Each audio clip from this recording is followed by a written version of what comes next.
Thanks for downloading Ehnother Podcast from Ehnotherpodcast.com. Today's show can be found in many ways. iTunes, the Ehnotherpodcast.com webpage, and now can be found on Stitcher.com. You can now stream the latest show anywhere with the Stitcher app, on your computer, even on your boss's computer. Ehnother Podcast is now at your fingertips every day of the week and at your convenience. Enjoy today's episode of Warlock Wednesdays.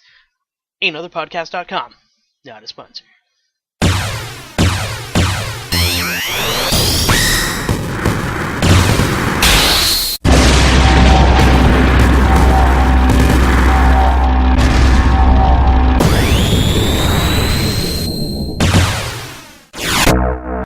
Hello everyone, welcome to another Warlock Hour. It's Warlock Wednesdays here on Ehnotherpodcast.com. Alright folks, I'm going to get right to things this week. I don't have a lot, but I have enough to encompass probably a full hour.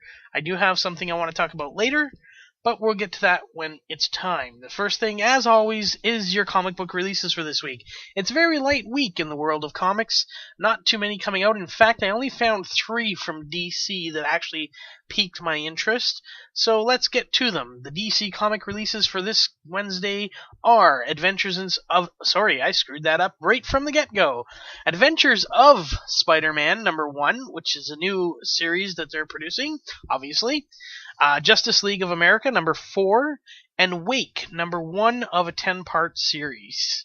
That is it from DC this week that would even pique any interest out there. I think that it's a very light week, like I said.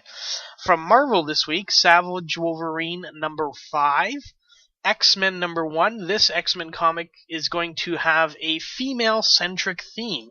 The entire group of X-Men in this comic will be made up of the female X-Men of the group. So it's definitely interesting, definitely something I'm looking forward to checking out and picking up this week.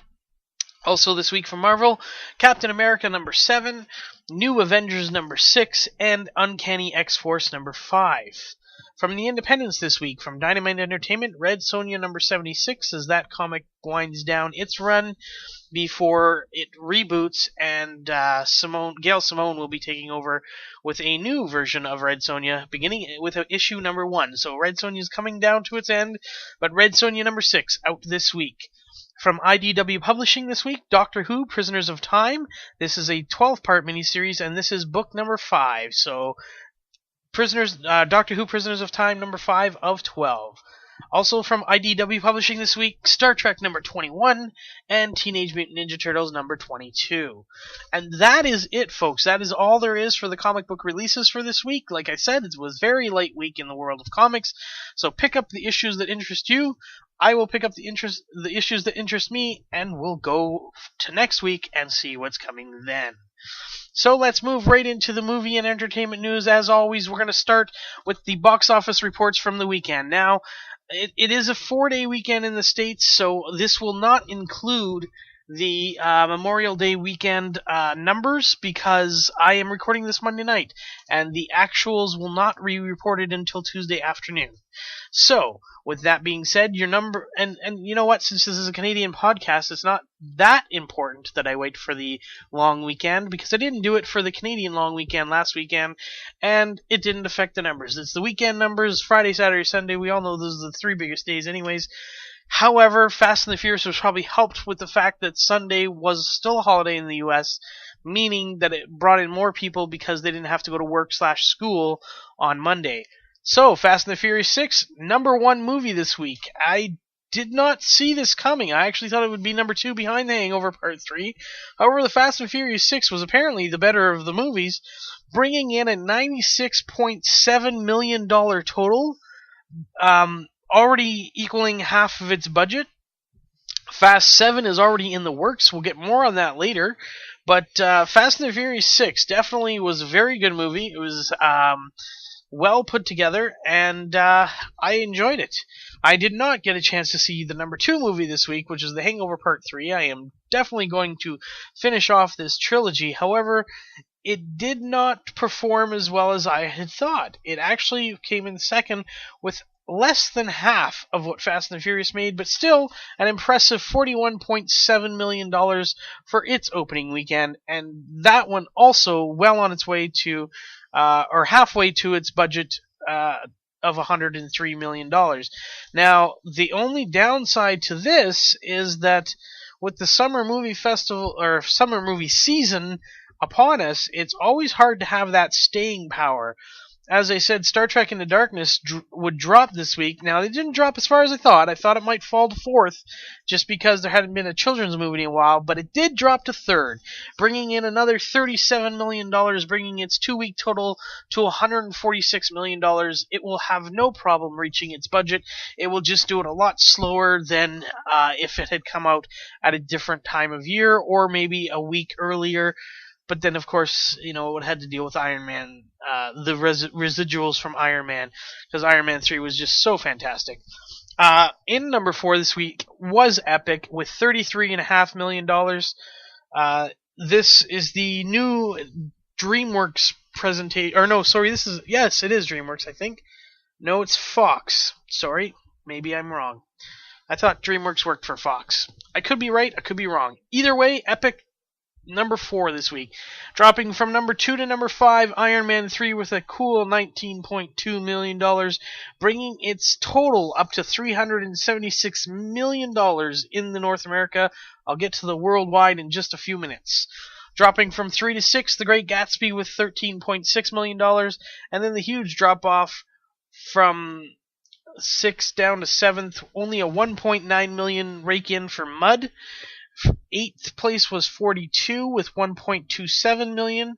The Croods did not fall into the top 10 as I had expected. It is number 9 with $1.2 million, or $1.22 million, made just under what 42 did. And Oblivion rounds out the top 10 with an impressive $840,000. Also of note, dropping all the way from 4th to 11th, the Marky Mark, Dwayne Johnson, Pain and Gain, kind of muscle-bound true story, dropped from 4th to 11th, bringing in $640,000. However, its 5-week total is at $48.5 million, and it was made on a budget of $26. So it's definitely a very successful movie, just not as successful as some of the movies that are coming out in the summer season. Now, I said we would get back to the Iron Man 3 totals. The reason why I wanted to get back to it is because worldwide, it has cracked the $1.1 billion mark with $1.147 billion. That's $1,147 million in the world, and that is huge amounts of money when you consider the movie cost $200 million to make. Now, they usually base profit mostly on domestic, which is North America.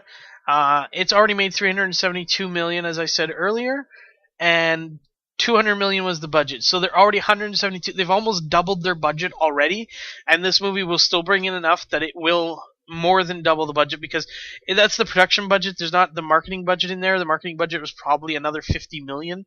So I think this movie could reach $500 million here in North America before all is said and done. Now, it might be a little hard. As I said, summer movie season is upon us. Speaking about Iron Man 3, we all know that the Avengers 2 is due in 2015. Now, in the first movie, Robert Downey Jr. made $50 million for his role in the big blockbuster that was the Avengers. This was because he got a contract that allowed him a percentage of the box office gross. Now, the other actors, his co-stars in the movie, the other Avengers, were paid in the scale range of between $200,000 and I think $1.5 million was the next highest. That is just ridiculously low considering how much the movie made. The Avengers smashed almost all the box office records. It went on to become the third highest grossing film of all time, the highest grossing comic book movie of all time. It also was just absolutely fantastic. It has the biggest opening weekend of all time. Great movie. That being said, the stars would like to be paid.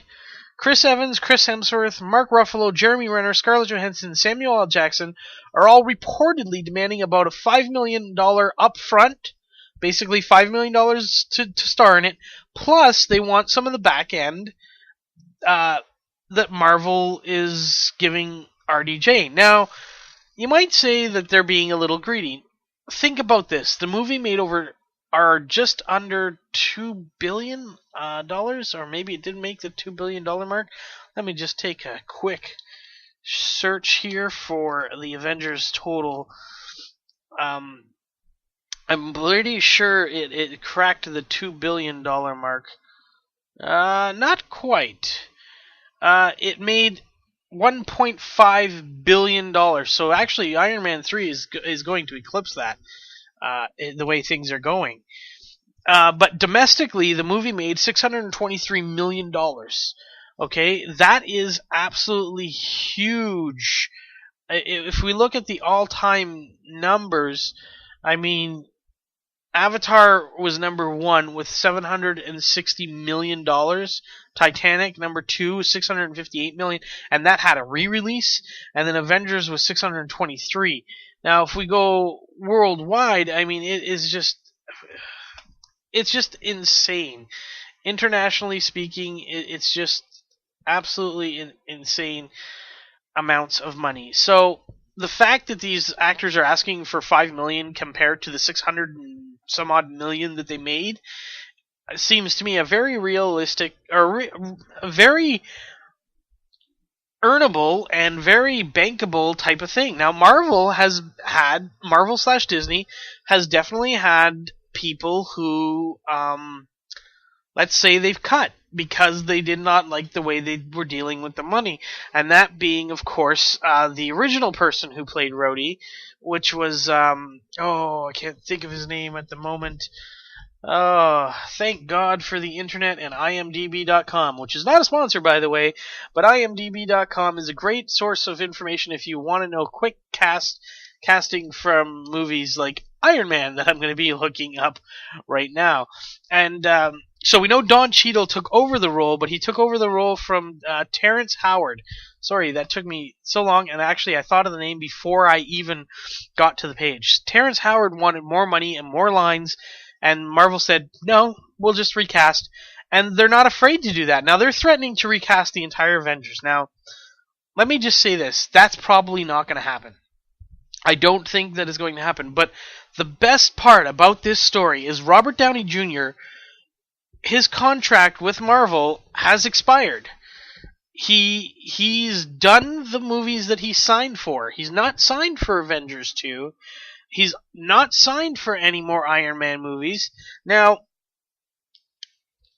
Marvel wants him to be in it.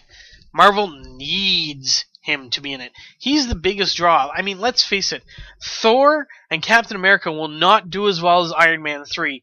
Robert Downey Jr. is the cornerstone right now of the Marvel Universe, and he has all the weight and all the power behind him. He is holding out. Before signing for Avengers 2, he wants his castmates to get a pay raise. And you know what? This man is maybe not so much a Hollywood helper as Hollywood Babylon would call it, but he's definitely helping out his co-stars and his colleagues.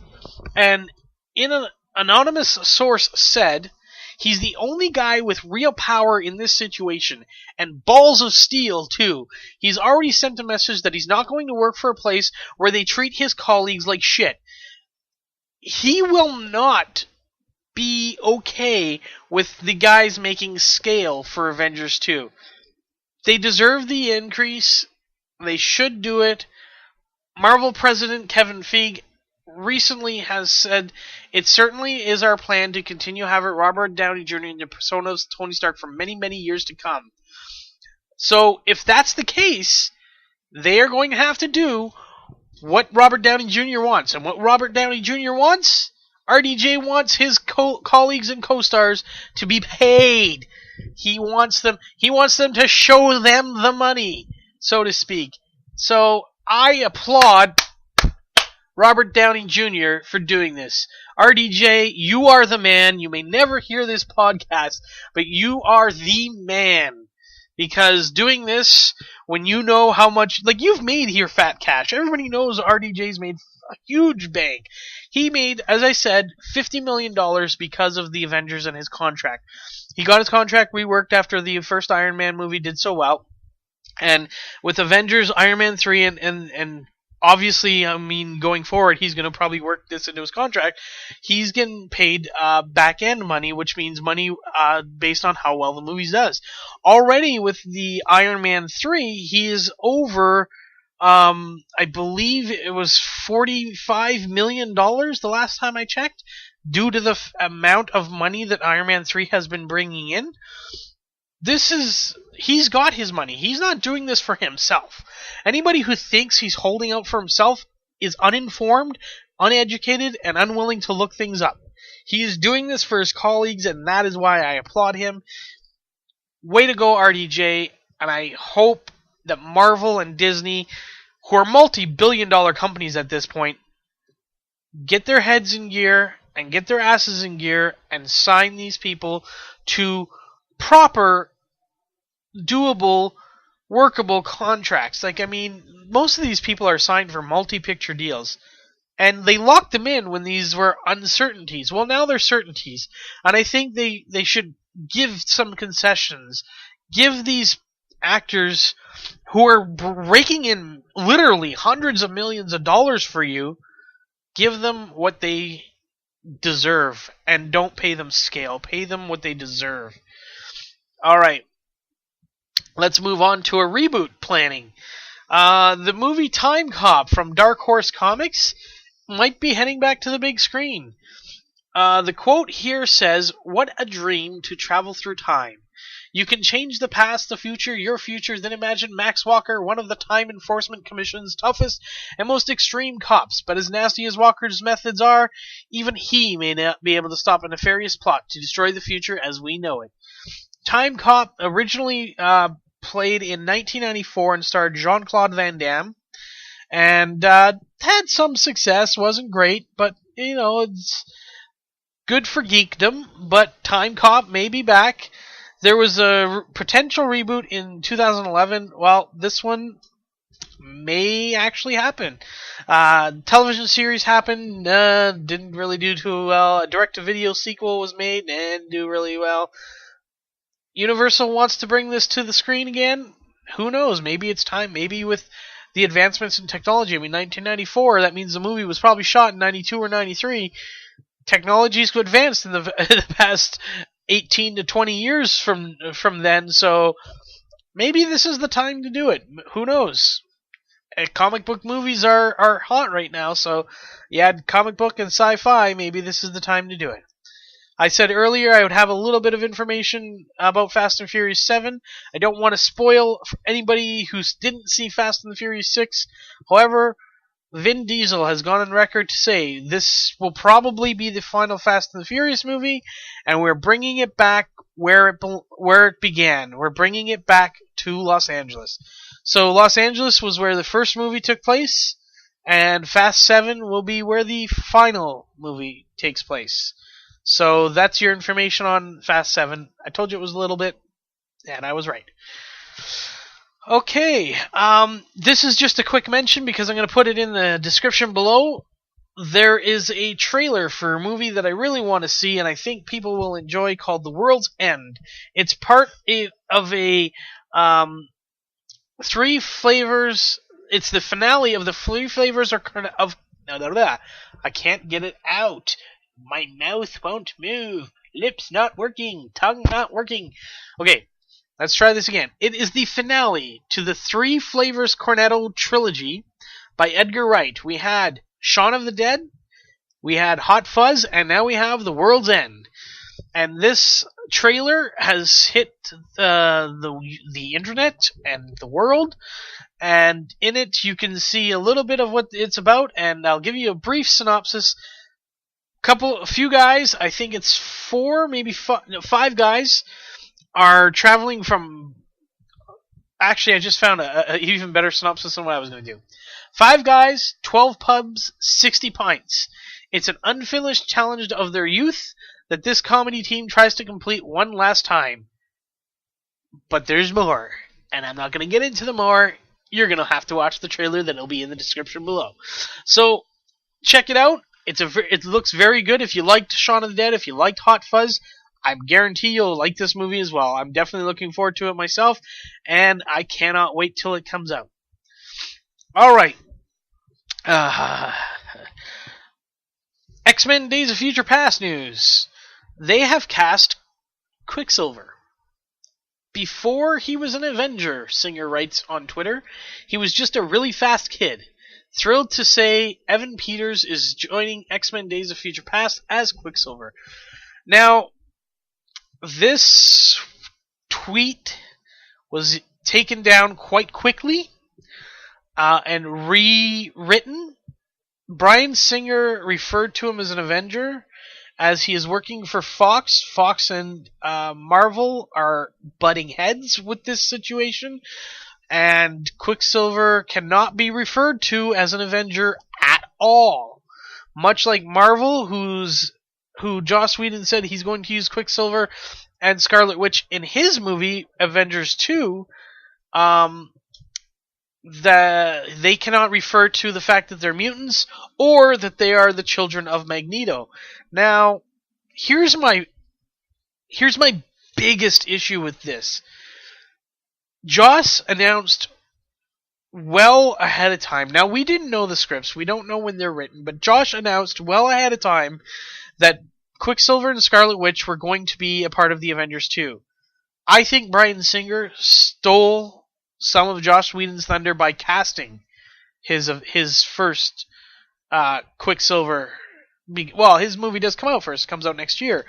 So they're more in production. But I don't think Quicksilver or Scarlet Witch need to be in X-Men Days of Future Past. Excuse me, I just need to be a part of X-Men Days of Future Past. If memory serves me, and it is foggy because it's been a long time since I read it, they're not a major players in that particular story, and I just think that Fox is doing this to screw with Marvel. And more on this, like I said, they're in a heated debate. It was a surprise announcement that Bryan Singer announced that. Joss Whedon confirmed that he was going to be having them in the Avengers 2 first. They are not playing nice about this at all. They kind of are fighting back and forth. As I said, Bryan Singer removed that tweet about the Avenger and replaced it with, thrilled to say Evan Peters is joining X-Men Days of Future Past as Quicksilver. I mean, Marvel Studios said this. It is a draft. They are in there right now. Marvel may now end up scrapping the Quicksilver idea and Scarlet Witch, and that sucks because basically Fox has just basically said, look, we're doing this. We're getting there first. Screw you guys. We're doing it. Yeah. Not too happy with that. I will still see the movie. I'm not gonna do any boycotting or anything like that. Just kind of a dick move on Fox's part, but what are you gonna do? Joss Whedon, who I said announced this, talking about it, says he was asked whether there was new characters. He said yes, Scarlet Witch and Quicksilver. He said, have they started? He was asked on Jimmy Fallon, have they started casting that yet? He goes, not yet. We're doing that now. And then was asked why he picked the characters, and he said, well, besides the fact that I grew up reading them, their powers are very visually interesting. One of the problems I had on the first one was everybody basically had punchy powers. I can hit. I can also hit. Hopefully it didn't get too boring, but coming into the second one, he's got super speed, she can weave spells and a little telekinesis, get inside your head. There's good stuff that they can do that will help sort of keep it fresh.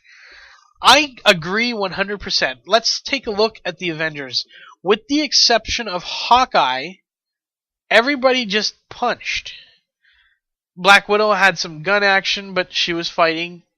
Captain America threw his shield, but he was still fighting. Hulk smashed. I mean, right there.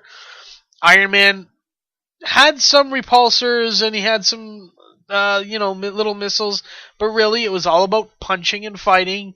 And of course, who am I missing here? Let's see, did I get them all? Hulk, Cap, Thor. Thor, again, used the hammer, but again, a lot of physical fighting. It was a lot of physical fighting. And I think he makes a great point that this will add some visual and some nuances that will help Avengers 2 hopefully not be as repetitive as some sequels can be. So that is that, and I'm going to move on from that Marvel versus Fox Quicksilver Scarlet Witch thing. Now, as some of you might know, the movie Machete is getting a sequel called Machete Kills. And it has been announced that Charlie Sheen will not be in the movie as Charlie Sheen. He's going to be in the credits as Carlos Estevez, which is his actual birth name. His father is Emilio wait a minute, I got that wrong. His mother is an Estevez, and he took his father Martin Sheen's name. Emilio kept the Estevez name, who is also Carlos's or Charlie's brother, and Carlos is Spanish for Charlie. In the movie Machete Kills, which stars Danny Trejo, Michelle Rodriguez, Sofia Vergara, Amber Heard, Lady Gaga, Antonio Banderas, Jessica Alba, Damon Bilcher, Alexa Vega, Vanessa Hudgens, Cuba Gooding Jr., William Sadler, Marco Zarro, Mel Gibson, and introducing Carlos Estevez. So Charlie Sheen will be using his birth name for the Machete Kills movie. And I found that a little bit interesting and kind of appropriate. Maybe to kind of change his career direction a little bit. I mean, with everything that he's gone on, might be a nice little change. We'll just have to wait and see. Okay, a few weeks ago, I reported that Jurassic Park 4 was put on hold. Universal Studios put it on hold and on hiatus until director Colin Trevorrow figures out how to capture the scale of the film within the movie studio's timetable. Now, Universal has not announced itself why Jurassic Park was put on hiatus. However, according to the franchise's stars, Sam Neill, who played Dr. Alan Grant in the original Jurassic Park and Jurassic Park 3, was quoted said, "I'm told it's a big reboot, a total rejig." Now, this contradicts what Frank Marshall has said, that Jurassic Park 4 will be a direct sequel to Jurassic Park 3 and would continue on what was built with the prior Jurassic Park films. So, it's hard to say who's right. Obviously, it looks like that Sam Neill will not be back. However, it's now possible that it could be actually a reboot and not a sequel. I don't know what to think about this. I'll probably go see it either way, but I was preferring the sequel. Alright, something I haven't talked about for a while, but was brought to my attention earlier today. Sylvester Stallone and the cast for Expendables 3. Now, there was a poster posted by what I'm assuming is a fan, because it already had all the cast set. Well, Sylvester Stallone is on Twitter, and in the Twitterverse, he has basically been asking and seeking out different actors for the movie. One of the tweets said he's looking for a young Sigourney Weaver. He's looking for somebody who is like Sigourney Weaver, but a young Sigourney Weaver out there. He had another tweet said calling Seagal. Steven Seagal, he's been trying to persuade him to join the project. Seagal so far has said no. It does look like Wesley Snipes will be in it. He said, talk to Wesley Snipes today. He cannot wait to fight to the top again. Just talked to Steven S. in Moscow, which is Steven Seagal. Sounds great. He says he wants to be in X3 if the part fits, so he's got to wait till the script's written. He's also hunting Nicolas Cage and Jackie Chan. Jackie Chan is somebody Stallone really, really wants, so I'm hoping he gets it. So those are definitely some of the cast members that Stallone is hunting out for. He's looking for somebody who's like a young Sigourney Weaver. He's got Wesley Snipes, it looks like. He's really pushing for Steven Seagal and Nicolas Cage and Jackie Chan. Jackie Chan is his number 1, Steven Seagal is number 2, Nicolas Cage number 3. Looks like Snipes is locked up, and he's also looking for a young Sigourney Weaver.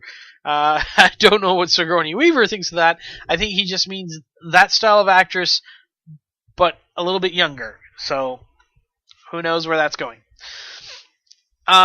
Finally, in movie part of the entertainment news, John C. Reilly may appear in Marvel's Guardians of the Galaxy. We know that the only ones that have been cast so far are Star-Lord, who's being played by Chris Pratt, Gamora being played by Zoe Saldana, and unfortunately Drax the Destroyer being played by Dave Bautista. As you know, that wasn't my first choice, or my second, or my third, or any other choice. I didn't want him playing Drax the Destroyer, but however, I cannot make that decision. Now, still needing to be cast are Rocket Raccoon and Groot. Again, my mouth is not working. We were told that Michael Rooker is being cast in the role of Yondu Undanta, who is the co-founder of the Guardians of the Galaxy back in the 1960s iteration in the comics. We've been told that Lee Pace has been cast as a villain. Rumors are either the Controller or Ronan the Accuser, who are both of those are henchmen of the supervillain Thanos, who we know is going to play a role in Phase 2 and in Phase 3 of the films. So, who is John C. Reilly possibly playing? The rumor is he would play Roman Day, a S.H.I.E.L.D. agent and the middleman between the secret agency and the cosmic team. It is rumored that Ronan Day was designed to be the Agent Phil Coulson, that's in quotes, of the Guardians of the Galaxy universe. In the Marvel comic books, Roman Day is the Xandarian leader of the Nova Corps, rather than a human agent. Marvel is also reported to be looking at actors Hugh Laurie, Alan Rickman, and Ken Watanabe to play a liaison for the Guardians. So, who knows what's going to be happening? John C. Reilly may be here, may not appear. It looks like there's other people in talks, but with casting going on, we'll hopefully get more updates as we go. So, let's move on to some other entertainment news, the television side of things, and outskirt television, outscored entertainment, all kinds of different stuff that's not movies. AMC has announced that they don't want Walking Dead to end anytime soon. The quote from AMC CEO Joss Whedon: "We hope that zombies live forever, and we've just begun to find out what the post-apocalyptic world is like. So that we'll be sitting here at the Barclays conference in 2022 discussing the fact that Walking Dead is not over." Now, that's an impressive goal. Personally, I think it will go on for a while, but as soon as ratings start to drop, The Walking Dead will disappear. We are set for a 4th season that will begin. It's a 16-episode season, probably split 8-8, as they normally do. It will return in October. There'll be 8 weeks, or approximately 8 weeks of episodes before we go on the winter break, and it'll come back in February. We'll get another 8 weeks of episodes. That is my theory at this time. But again, I think this series goes on as long as the ratings are good. Now, this isn't really TV news, however, I found it interesting. During a routine dredging of rubbish from a pond near Hampshire in England, a group of volunteers happened upon a submerged, you get ready for this? An original Dalek from Doctor Who. Apparently, somebody threw out a Dalek. Either it was lost in transport or something along the way. They would not reveal the location of the pond where it was found. The volunteers, or the leader of the volunteers, whoever that was, said that the last thing we want are Sci-Fi fans descending on the pond, frantically searching for other Dalek parts. No word on the Dalek Empire, but yeah, that's pretty interesting that a Dalek was found in a pond in England years after being used in Doctor Who. Speaking of Doctor Who, I'm just going to mention this. I'm going to put this in the description. Last year I attended the Fan Expo here in Canada, in Toronto, Not where I live, but, it's close-ish. Fan Expo Canada, they did a video, or a musical number as part of the costume contest that they hold, the cosplay contest, the masquerade as they called it, and the number was The Silence. Doctor Who and The Silence. Now, what they did was they did a parody of The Sounds of Silence by Simon and Garfunkel. It's so fantastic that I finally found a decent copy of it online, so I'm going to put that in the links below, because I think you should check it out. It's very entertaining. I definitely wish I could find the group that did this, because I would love an MP3 version of it, because it was absolutely fantastic. Alright, moving into the realm of science fiction, science reality, 3D printing has saved a child's life for the first time. We all have heard 3D printers are coming into their own. Well, does it say where? Oh gosh, I didn't check that to see where. Okay, well, in the US, a 20-month-old baby boy will now, here it is, Youngstown, Ohio, will now live due to 3D printing. What happened was, doctors discovered the infant suffered from a rare condition called tracheobronchiomalacia, which weakens the windpipe to the point of collapse, not allowing air through the lungs. Even with a tube placed down his throat and the use of a ventilator, the situation persisted to the point where the child's heart would stop on a daily basis. Now, what happened was Dr. Glenn Green and colleagues at the University of Michigan came in with a 3D printed splint that had yet to go through clinical trials. They were granted emergency permission by the US FDA, or Food and Drug Administration, as well as Brian and April, the child's parents, where April said, "At this point, we would just take anything and hope it would work." 3D models of Kaba's, what is his name of the baby boy, trachea and bronchus were captured via CT scan, and they printed out a splint that would perfectly fit around Kaba's trachea, holding it open. The material used, polycaprolactone, I can't pronounce it, polycaprolactone. Anyways, it will dissolve after 3 years, at which point the trachea will have grown and the splint would no longer be needed anyway. No more surgeries. Splints have always been carved by hand, a time-intensive process due to the specific size of each patient's trachea. Conversely, this splint was made in about 24 hours and is a third of the cost of those made by hand. There is no end in sight for this technology's advancements, and the fact that it just saved a boy's life is going to definitely put it on the fast track to other uses, I'm sure. I'm definitely hoping that this boy now leads. Let's see if it has any update. In the case of Kaba, no longer needed the ventilator 21 days after the procedure. There were no downsides. And then it says, I'll take a big sigh of relief for April and Brian, the parents. That is wonderful news. Science fiction becoming reality. Absolutely fantastic. Definitely medical innovations like this will help push things forward.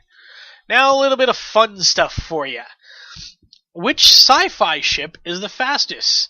Well, according to a site called Slate.com, not a sponsor, there has been definitely many arguments by sci-fi fans of which ship would actually be fastest. Well, this group of people took the ships from some of the famous sci-fi worlds: the Enterprise from Star Trek, the Millennium Falcon from Star Wars, the TARDIS from Doctor Who, the Heart of Gold from Hitchhiker's Guide to the Galaxy, Planet Express ship from Futurama, Jupiter 2 from Lost in Space, Serenity from Firefly, Galactica from Battlestar Galactica, and Voyager 1 from NASA, and put it through the paces. They first charted Alpha Centauri, which is the closest star at 4.2 light years, the galactic center of the Milky Way, 27,000 light years, and the Andromeda Galaxy, which is the closest galaxy to ours, at 2.5 million light years, to see which ship would be faster. Well, it looks like the fastest ships are a tie between the TARDIS and the Heart of Gold from The Hitchhiker's Guide to the Galaxy. Due to the fact that they travel in time, for both of them, it's basically instantaneous. They poof, disappear, poof, appear where they gotta be. So it's instantaneous. However, the only thing is the Heart of Gold runs on an infinite improbability drive, which, according to Douglas Adams, a wonderful new method of crossing vast interstellar distances in a mere nothingness of a second. The runner-up was surprisingly the Planet Express ship from Futurama, which runs on Nibbler-produced dark matter and pulls the universe around it rather than traveling through space itself. The slowest, unfortunately, were Jupiter 2 from Lost in Space and Serenity from Firefly, which does have, I believe, an episode where it said Serenity wasn't built for long interstellar trips. Now, I will put a link to the site because it's very fun. They have a little graphic set up for you, and you can click on the 3 locations and you can watch the race to see which ships would get there. And like it says, instantaneous travel. Now, the Alpha Centauri one is pretty good. My favorite, the TARDIS, obviously, great. Heart of Gold, awesome. Planet Express, great. Galactica gets there pretty fast. Now, the 2 ships that probably interest most people, other than the TARDIS, are the Millennium Falcon and the Enterprise. Well, the Millennium Falcon takes minutes to get there, whereas the Enterprise would take days. Unfortunately, the NASA Voyager 1 satellite would take a millennia. Now, the galactic center of the universe, or the Milky Way, takes, again, instantaneous for the TARDIS and the Heart of Gold. Minutes for the Planet Express, days for the Galactica ship from Battlestar Galactica, hours for the Millennium Falcon, so it actually goes faster than the Battlestar Galactica, and decades for the Enterprise. Millennia for Jupiter 2, Serenity, and Voyager 1. So if those 3 are at a millennia, and the Enterprise at decades, well, to get to the next galaxy, it looks like it'll be a millennia for a few ships. The Voyager satellite, obviously. The Battlestar Galactica, the Jupiter 2 from Lost in Space, the Serenity from Firefly, and the Enterprise. Takes days for the Millennium Falcon, years for the Galactica from Battlestar Galactica, minutes for Planet Express, and again, just mere seconds, blink, blink, for the TARDIS and the Heart of Gold. But you can check it out yourself. You can watch the races. I had a little bit of fun. But, it doesn't really matter what this says. It's all science fiction, and we really don't know. So, it's just having fun, and I thought it would be fun to share. So at this point, I'm going to take a little break, and I'll be right back. Hi, I'm Rob Cicchetto, creator of Zombie Portraits. You can check out Zombie Portraits at zombieportraits.com. So, thanks to Rob Cicchetto, and be sure to check out zombieportraits.com. Okay, so I'm done the entertainment and movie news and the comics. Let's move on to sports. Now, I just want to preface this by saying the NHL playoffs have not concluded. I was hoping they'd be over at this point. However, they're not. So I'm going to do this full segment. However, tune in on Thursday. I will put up a special prediction report because Wednesday night is when the NHL playoffs will come to a close because we have 2 Game 7s. So let's get right to it. We have 2 series that are completely over. In the Eastern Conference, we know who the Eastern Conference finals are going to be. Pittsburgh defeated the Ottawa Senators 4-1 to win that series, and the Boston Bruins defeated the Rangers 4-1 to win that series. So it'll be number 1 seeded Pittsburgh Penguins versus the number 4 seeded Boston Bruins, and these 2 teams are recent winners of the Stanley Cup. Just bear with me while I look it up, but I'm pretty sure that Boston won it in 2011, and if I'm not mistaken, Pittsburgh won it in 2009, but I'm just going to look it up just to be 100% sure. I'm pretty sure those numbers are correct because last year it was the I don't even remember who won it last year. Look at that. Okay, so forget trying to think about it. Let's just go see it on the actual website. Alright, here we go. Los Angeles Kings won it last year. Okay, so I was right. Pittsburgh Penguins won it in 2009. Boston Bruins won it in 2011. Now, here's the thing. 2 more Game 7s, 2 more teams to be decided.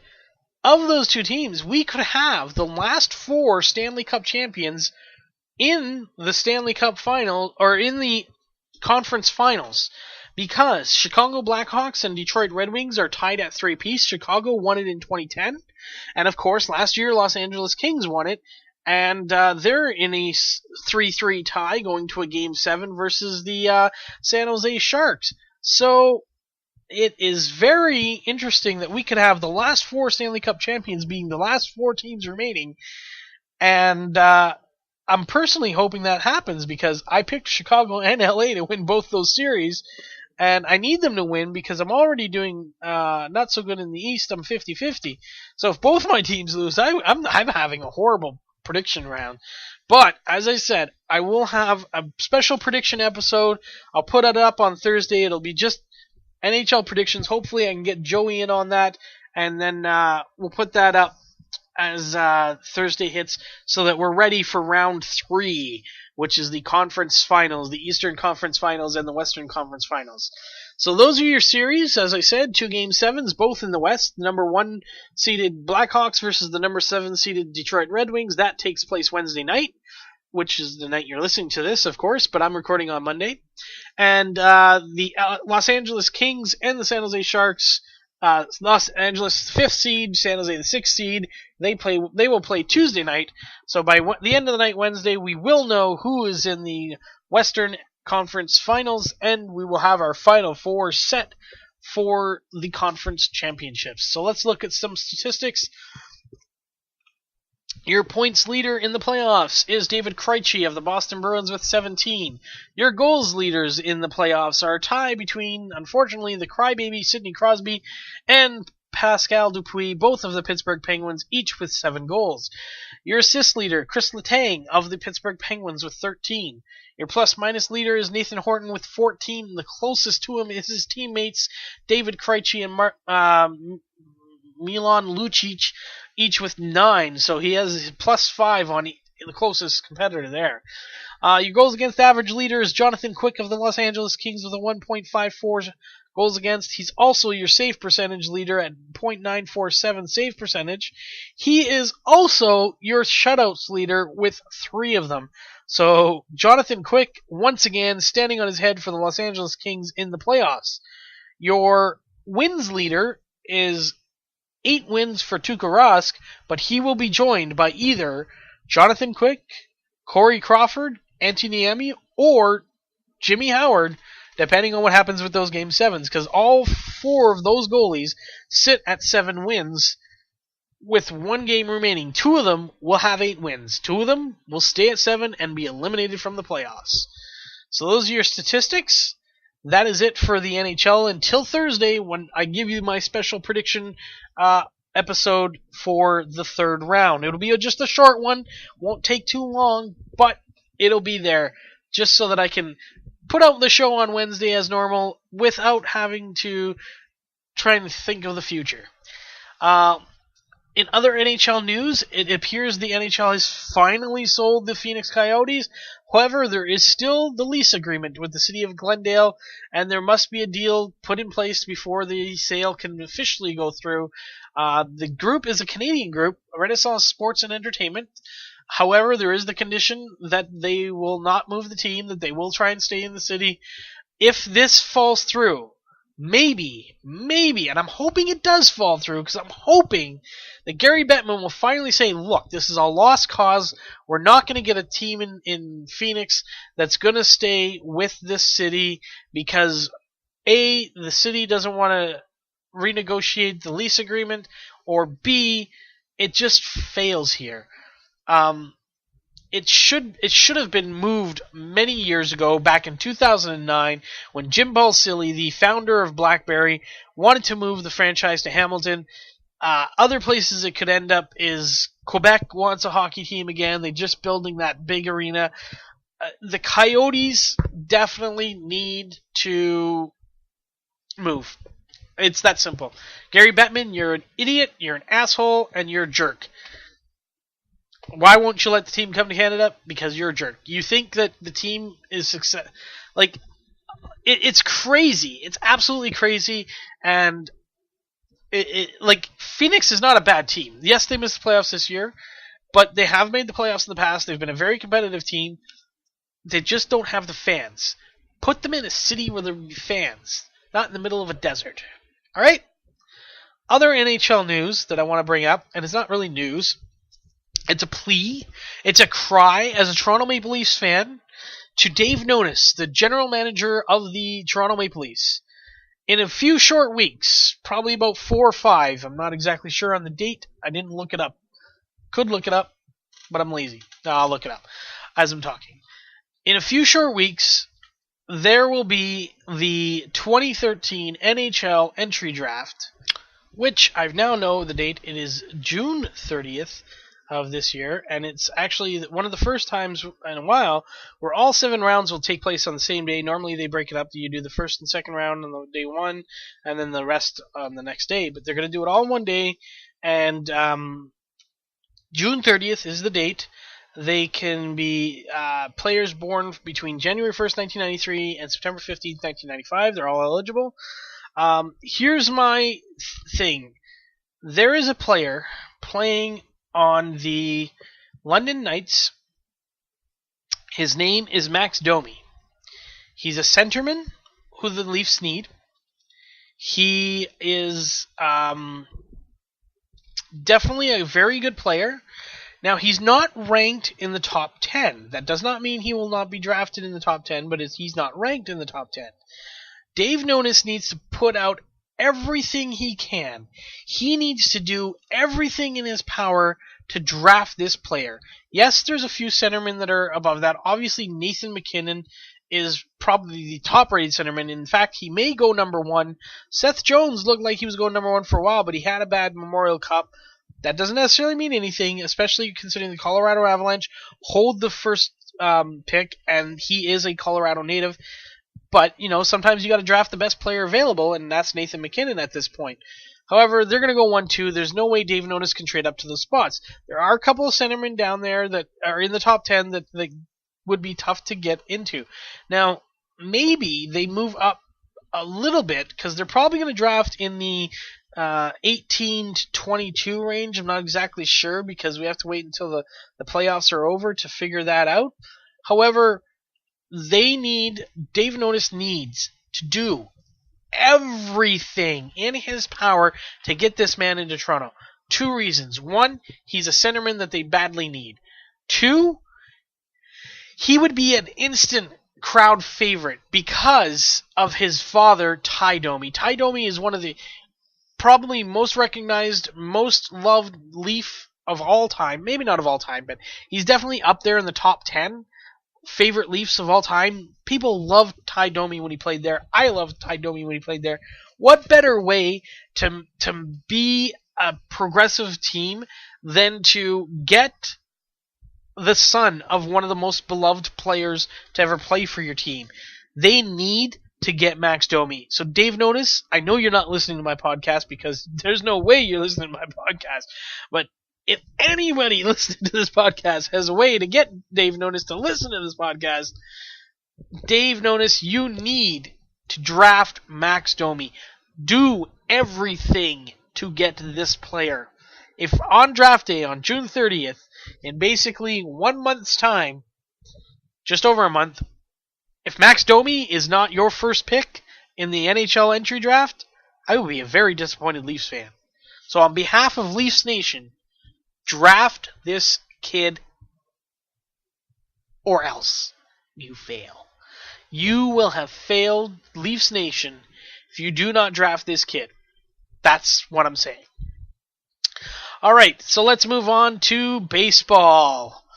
Baseball statistics. Well, first let's get to the standings. So in the American League, we have the Boston Red Sox leading the American League East with a 32-20 record. The Texas Rangers lead the American League West with a 32-20 record. And leading the AL Central are the Detroit Tigers with a 29-20 record. Your wild card leaders at this time, the New York Yankees with a 30-20 record, and the Oakland Athletics with a 29-23 record.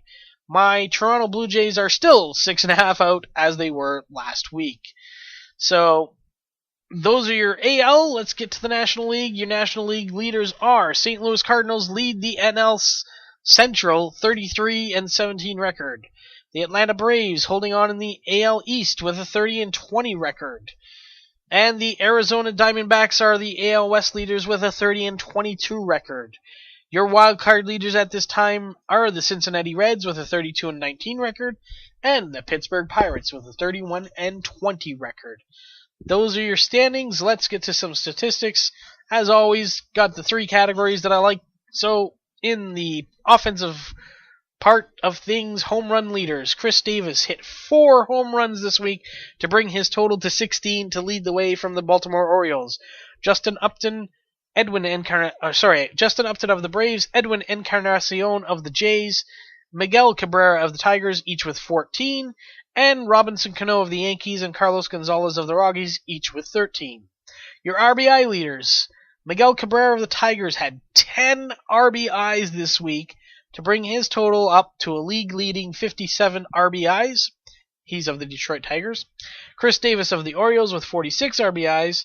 Edwin Encarnacion of the Jays with 43 RBIs, tied with Brandon Phillips of the Cincinnati Reds with 43 RBIs, and Prince Fielder rounding out the top 5 of the Detroit Tigers, 42 RBIs.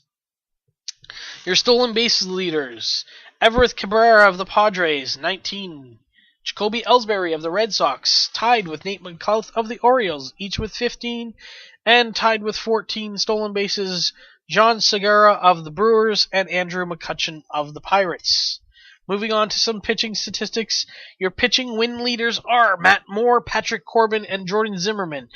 Matt Moore of the Rays, Patrick Corbin of the Diamondbacks, and Jordan Zimmerman of the Nationals, all with 8 wins.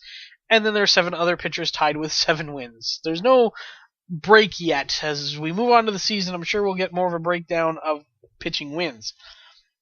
Your strikeout leaders. Yu Darvish with an impressive 19 strikeouts this week.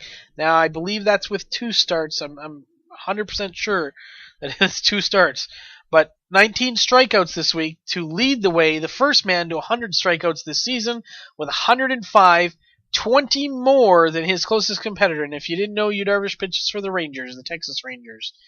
A.J. Burnett of the Pittsburgh Pirates has 85 strikeouts so far. Justin Verlander of the Tigers has 82. Felix Hernandez of the Mariners and Max Scherzer, also of the Tigers, has 81. So we have 2 Tigers in the top 5 with strikeouts. And your saves leaders. Jason Gurley of the Pirates with 3 saves this week has 20 and leads the way. Mariano Rivera has 18. Addison Reed, who also had 3 saves this week, jumped up to 17 saves for 3rd place. Joe Nathan of the Texas Rangers has 16 saves, and then a 3-way tie, Jim Johnson of the Orioles, Craig Kimbrell of the Braves, and Edward Mujica of the Cardinals, each with 15 saves. So that's your statistics for the this week in baseball, so to speak. And actually, that is the show for this week. I hope you enjoyed it. Remember, tune in tomorrow, Thursday, for the NHL prediction special. It's just going to be a very short little prediction special, just because I want to get those predictions in before round 3 actually starts, so that, I'm not trying to cheat or anything. I want to get it in. It's a special Warlock Wednesday on Thursday NHL prediction special. So remember to tune into that. Remember to tune into all the shows here on Ehnother Podcast.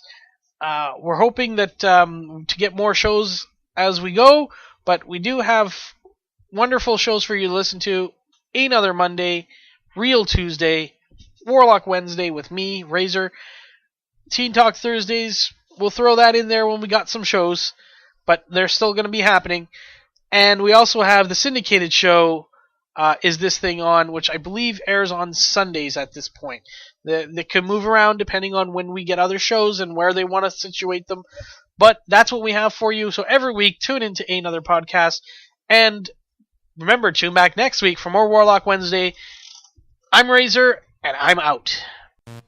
Thanks for listening to Ehnother Podcast from Ehnotherpodcast.com. Don't forget to go on iTunes and or download right from Ehnotherpodcast.com. That's EHNOTHER podcast.com. Follow us on Twitter at Ehnother Podcast. Be sure to check back for tomorrow's show only on Ehnother Podcast, your Canadian podcast network. Ehnotherpodcast.com. Not a sponsor.